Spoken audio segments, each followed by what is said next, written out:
365 दिवस पोटभरीचे पण वेगळे वेगळे वेगळे असे आपण नाश्त्याचे प्रकार करतोय आणि तुम्हाला सांगते तेच तेच पोहे उपमा नाही करणार आहोत. रेसिपी तर आपण बघूया. तर मी काय म्हणते, मस्त लवकरच काहीतरी अफलातून घेऊन येत आहे. नवीन नवीन लग्न झालेले आहेत, बॅचलर आहेत, नवशिके आहेत, यांच्यासाठी अफलातून आहे. जे काही घेऊन येत आहे ते काय असेल कमेंट करून नक्की कळवा आणि दर वेळेप्रमाणे यंदाही 5 लकी विनर काढणार आहोत. प्रॉडक्ट नाहीये, वस्तू अजिबात नाही, हिंटही दिलेली आहे, पण अतिशय युजफुल आहे. बिगिनर्स, नवशिखे, नवविवाहित, बॅचलर्स, हॉस्टेलवर राहणाऱ्या मुला मुलींसाठी. नमस्कार, मी मधुराज रेसिपी मराठीमध्ये तुम्हा सर्वांचं खूप खूप खूप मनापासून स्वागत. 365 नाश्त्यांचे प्रकार आहेत. बरं, हे अगदी विविध आहेत, त्यामध्ये बरेच पारंपरिक असणार आहेत, जे पौष्टिक आहे. आपल्या रूट्सची म्हणजे मुळाशी अगदी घट्ट यांची नाळ जोडलेली आहे. तर अशीच आपण मस्त चटपटीत पौष्टिक अशी उकडपेंडी करणार आहोत. गव्हाच्या पिठाची उकडपेंडी. नाव घेताच तोंडाला पाणी सुटलं की नाही. चला, साहित्य अगदी महत्त्वाचं आहे, प्रमाण महत्त्वाचं आहे. काय काय घेतलं ते. 1 कप गव्हाचं पीठ कोंडा न काढता चाळून न घेतलेलं जाडसर थोडंसं पीठ घ्यायचं. जितकं गव्हाचं पीठ तितकंच दही किंवा ताक घेतलं तरी चालेल. 2 कांदे बारीक चिरून, अर्धा कप पाणी, 2 ते 3 सुक्या लाल मिरच्या, 3 ते 4 हिरव्या मिरच्या असे उभे काप केले म्हणजे त्यातला तिखटपणा छान उतरतो. कढीपत्ता, बारीक चिरलेली कोथिंबीर, 1 इंच आल्याचे असे बारीक तुकडे किंवा किसून घेतला तरी चालेल. हिंग, चवीपुरतं मीठ, साखर, हळद, जिरं, मोहरी. आहे की नाही, अगदी हाताखालचं साहित्य, पण पदार्थ काय चटपटीत, रुचकर आणि पौष्टिक होतो तुम्हाला सांगते. सगळ्यात आधी गव्हाचं पीठ भाजून घ्यायचं. तर 1 चमचाभर साजूक तूप, तेल घेतलं तरी चालेल. तुपाचा स्वाद आणि चव छान लागते आणि जिथे शक्य आहे ना तिथे आजकाल आहे ना मी तुपाचाच वापर करते रोजच्या आहारात.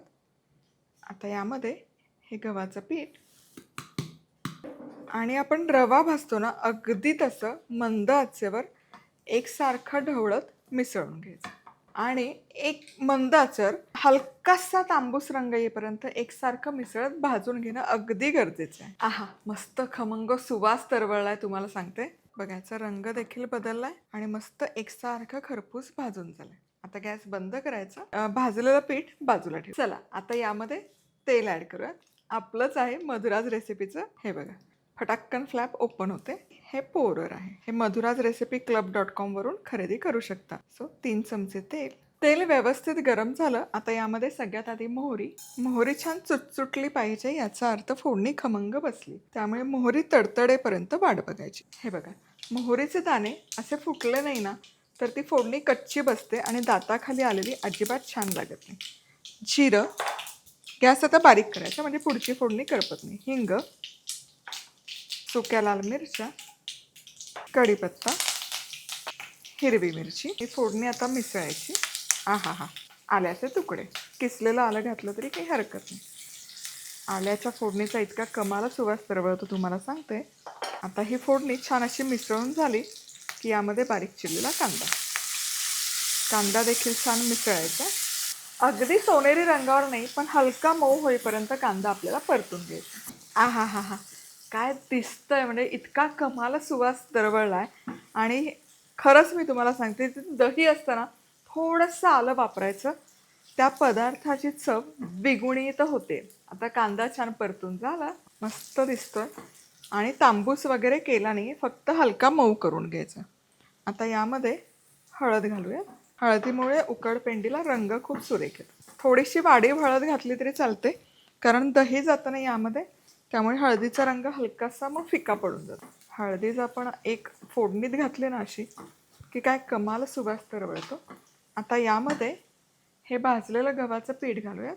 बरं, हे तुम्हाला झटपट व्हावी अशी वाटत असेल ना तर उकडपेंडी करताना ना ज्वारीची करतात, गव्हाची करतात, नाचणीची करतात. ही पिठं भाजून आहे ना बरणीमध्ये भरून ठेवायची आणि जेव्हा हवी तेव्हा उकडपेंडी करायला वापरायची. आणि फोडणीमध्ये जरी पीठ असं मिसळून ठेवलं, फक्त त्यामध्ये कांदा नाही घालता येणार, तरी हे मग प्रीमिक्स तयार होतं. मग फक्त पाणी गरम करायचं, त्यामध्ये मिसळायचं आणि उकडपेंडी तयार.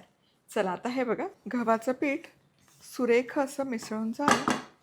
यामध्ये चवीपुरतं मीठही घालूयात. पिठामध्येच मीठ घाला म्हणजे ते एकसारखं लागेल. साखरही.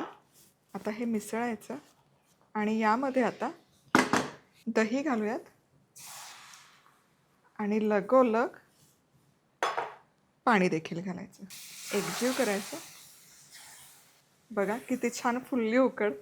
दही घातलं रे घातलं की वा वा वा, सुरेख दिसते. आणि आता बघा हे मस्त असं एकजीव करायचं. बहारदार. वा वा. यामध्ये कोथिंबीरही घालूयात. याच्यावर आता यामध्ये न पाणी घालायची गरज आहे न दही घालायची गरज आहे. काहीच घालू नका.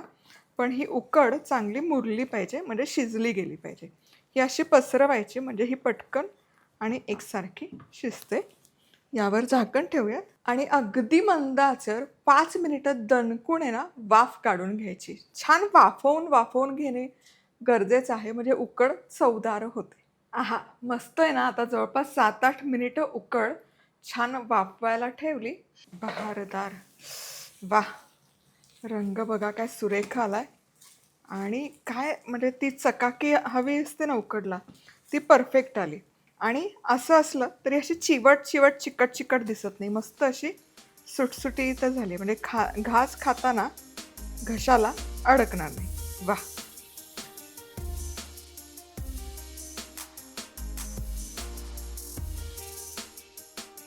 आता ही उकड आहे ना, खरंच याला ना लिंबू लागत न ओला नारळ लागत, काहीच लागत नाही.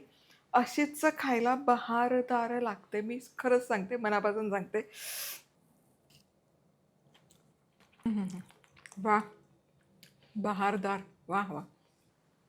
नाश्त्यासाठी पौष्टिक काही करायचं असेल, खायचं असेल तर ही गव्हाच्या पिठाची उकड पेंडी करा आणि नक्की आवर्जून खाऊन बघा. पुन्हा भेटूयात. पण जाता जाता सबस्क्राईब करा. तोवर मस्त राहा, खुश राहा, आनंदी राहा. सगळ्यात महत्त्वाचं खात राहा.